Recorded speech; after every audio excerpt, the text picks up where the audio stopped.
Berjumpa lagi dalam permenungan kita edisi Kamis 8 Desember 2022, pekan kedua Advent. Hari ini adalah Hari Raya Santa Perawan Maria dikandung tanpa noda.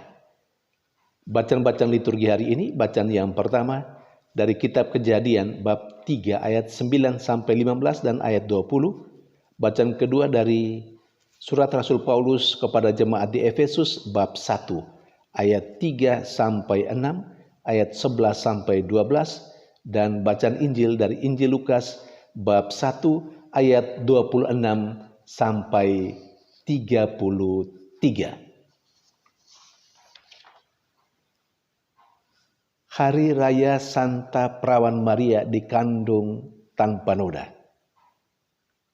Pasti sudah biasa kita rayakan setiap tahun tepat pada tanggal 8 Desember.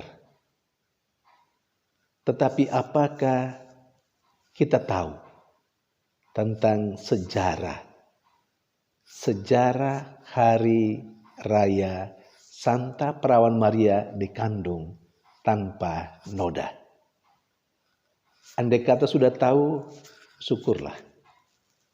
Kalau sekiranya belum, baiklah kita sedikit melihat sejarah singkat tentang Hari Raya Santa Perawan Maria dikandung tanpa noda. Hari Raya Santa Perawan Maria dikandung tanpa noda sesungguhnya sudah dirayakan di Gereja Timur itu sejak abad yang ke-8 dan baru mulai dirayakan di Gereja Barat itu pada abad yang ke-12. Hari raya ini sesungguhnya sudah mulai diterima dan dirayakan oleh Fransiskan. Lalu kemudian dimasukkan ke dalam liturgi kalender Romawi itu pada tahun 1476. Cukup lama. Kemudian setelah dirayakan di Gereja Timur dan baru kemudian pada abad yang ke-12 di Gereja Barat. Kemudian Paus Pius yang ke-9 pada tahun 1854 sebagai pimpinan tertinggi gereja dalam kuasa mengajarnya, menyatakan bahwa Hari Raya Santa Perawan Maria dikandung tanpa noda adalah ajaran iman. Dan sejak itu diterima sebagai sebuah ajaran iman yang tak terbantahkan dalam gereja Katolik. Apa yang dinyatakan oleh Paus Pius yang ke-9 pada tahun 1854, bagaimana hari raya ini dirayakan sebagai ajaran iman atau dinyatakan sebagai ajaran iman, itu kemudian diteguhkan oleh Tuhan sendiri melalui penampakan Bunda Maria di Lourdes pada tahun 1858, di mana pada saat itu Bunda Maria menampakkan diri lalu menyatakan bahwa dia adalah perawan yang dikandung tanpa noda. Jadi Bunda sendiri yang mengatakan bahwa dia adalah perawan yang dikandung tanpa noda.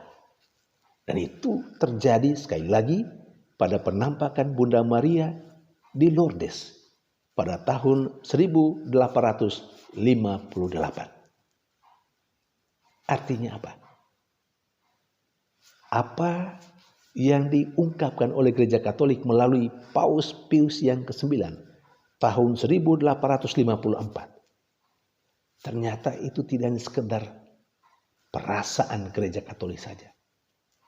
Tidak saja pikiran gereja Katolik melalui Paus, tetapi itu datang dari Allah melalui Roh-Nya yang kudus yang mengeruniakan pemahaman itu ke dalam atau kepada gereja Katolik melalui pimpinan tertingginya, Paus Pius yang ke-9. Saudari dan saudara yang terkasih, dosa asal adalah kecenderungan yang ada di dalam diri manusia yang selalu mengajak manusia untuk berlawanan dengan kehendak Allah yang juga ada di dalam diri manusia. Ketika Allah mau menuntun manusia untuk melakukan hal-hal yang benar dan baik, kecenderungan itu, dosa asal itu selalu menarik pikiran manusia, hati manusia untuk tidak melakukan hal yang benar dan baik. Memang dosa asal sudah dihapuskan ketika kita menerima sakramen baptis. Tetapi pengaruh dosa asal dalam wujud kecenderungan untuk melakukan dosa dan kesalahan akan tetap ada dalam diri manusia sampai kita semua sebagai manusia menutup mata, mengakhiri hidup kita di dunia ini. Saudari dan saudara yang terkasih, Maria adalah pilihan istimewa Allah. Dan pilihan Allah itu sudah sejak awal dunia. Sudah sejak awal dunia. Dalam refleksi gereja Katolik, Maria sudah ditentukan oleh Allah untuk mengandung dan melahirkan putra Allah, yakni Yesus Kristus. Karena itu, dalam refleksi gereja Katolik, Allah pasti sudah mempersiapkan Bunda Maria sejak Bunda Maria mulai dibentuk dalam kandungan ibundanya. Saudari dan saudara yang terkasih, mengapa gereja Katolik punya refleksi sebegitu jauh seperti itu? Karena memang yang dikandung oleh perawan Maria adalah putra Allah sendiri. Karena Allah adalah kudus, maka tempat wadah di mana putra Allah menjadi manusia juga harus sejak awal adalah kudus, sehingga pantas menjadi tempat kediaman putra Allah. Saudari dan saudara yang terkasih, melalui bacaan liturgi hari ini ditegaskan kepada kita bagaimana peran Bunda Maria yang sudah dipilih Allah sejak awal dunia. Bacaan pertama dari kitab Kejadian bercerita tentang manusia pertama yang oleh saya dipahami sebagai manusia yang berlari dari tanggung jawab, lalu kemudian saling melemparkan tanggung jawab itu. Ketika ditanya kepada manusia, kepada Adam, mengapa bersembunyi? Adam menjawab, takut karena sudah makan buah dari pohon yang dilarang oleh Allah. Tetapi dia mengatakan, perempuan yang kau tempatkan di sisiku, dia yang menyuruh saya makan. Ketika ditanya kepada perempuan, juga melemparkan tanggung jawab. Apa kata perempuan itu? Ular yang menggoda saya. Untung saja berhenti di situ. Kitab Kejadian tidak bercerita. Andai kata, ini menurut tambahan saya, andai kata Tuhan bertanya kepada ular, kira-kira apa jawaban ular ya? Dan kalau ular bisa berbicara, kira-kira tebakan kita, kira-kira apa kata ular kepada Allah? Saya membayangkan, mungkin ular juga akan berkata, ya siapa suruh menciptakan saya? Lalu akhirnya kesalahan itu dilemparkan lagi kepada Allah sendiri. Bukankah itu dosa dan kesalahan kita? Hal yang biasa kita lakukan sebagai manusia dalam keseharian kita. Allah seringkali menjadi kambing hitam. Dia tidak sehat, dia mengalami kegagalan dalam hidup. Lalu yang dipersalahkan siapa? Allah. Wah, luar biasa. Allah yang dari dirinya sendiri tidak bercacat, tidak ada celahnya. Dia adalah kebaikan sempurna. Tetapi manusia, saya dan Anda, seringkali mengkambing hitamkan Allah. Kesalahan yang kita lakukan, atau kesalahan yang dilakukan oleh sesama kita, yang membuat kita menderita, kita kemudian menyatakan kesalahan itu datang dari Allah. Persis yang terjadi dengan apa yang diceritakan dalam kitab Kejadian dalam bacaan pertama hari ini.